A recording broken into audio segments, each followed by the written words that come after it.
Hi, and welcome to another episode of Hot Takes with me, the Silver Fox. I wouldn't normally do any stories about Harry and Meghan.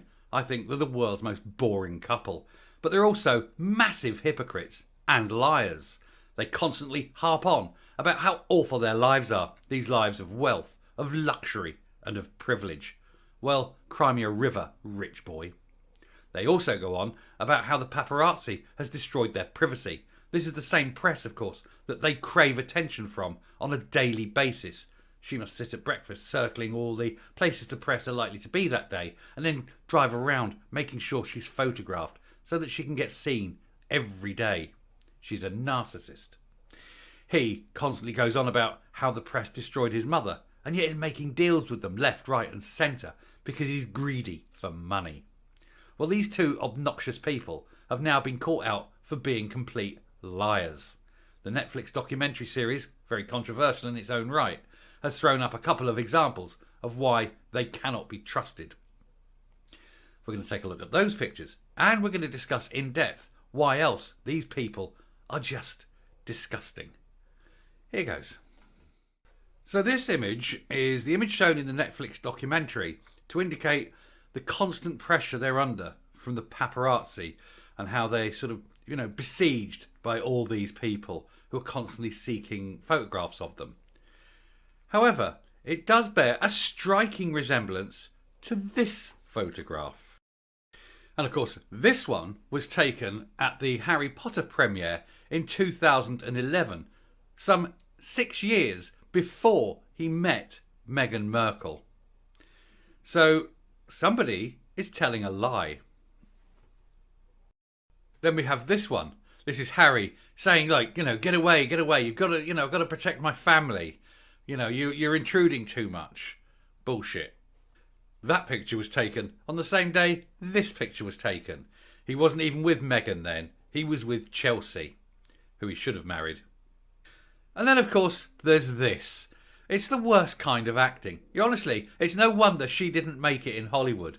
This is the sort of thing you expect on the Hallmark Channel on a Thursday afternoon. And he looks like he's sitting in the background having a wank. Well, probably all for the best, really, isn't it, Harry?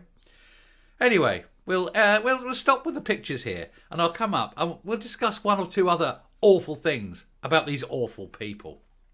It seems to me, and to many, that Meghan is a very bitter woman. I think after marrying Harry, she realised she'd married the wrong prince. She will never be Queen of England.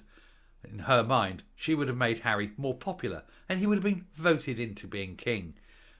Not her fault. She doesn't understand how the royal family works. She doesn't understand the line of succession because, America. But she should also have been informed that being a duchess is an incredibly high rank and one she should be proud of. And all it requires is a little bit of work. But I think for her, work is a 4-letter word. She also complained of waysism. But this waysism is a little bit misplaced, I think. For most of her career, she passed herself off as white. And despite now claiming to be black, has never dated anyone other than white men. And of course, when she got married, did she invite anyone from her family who was not white? No, only her mother. And that was done purely for the optics. Because remember, this is the woman who walked out on her when she was a child and was left to be brought up by her father. This terrible, terrible father, of course, who gave her tennis lessons, pony lessons, bought her cars, paid for a very expensive education, gave her acting lessons and ensured she got roles. That's how bad he was. And yet he wasn't invited. But for the optics, she invited the mother because, gotta look like what it is now. Her whole life, she's been white until she gets married and then conveniently drags the mother out. So yes, I believe there is a lot of waysism, but I believe it's all from her.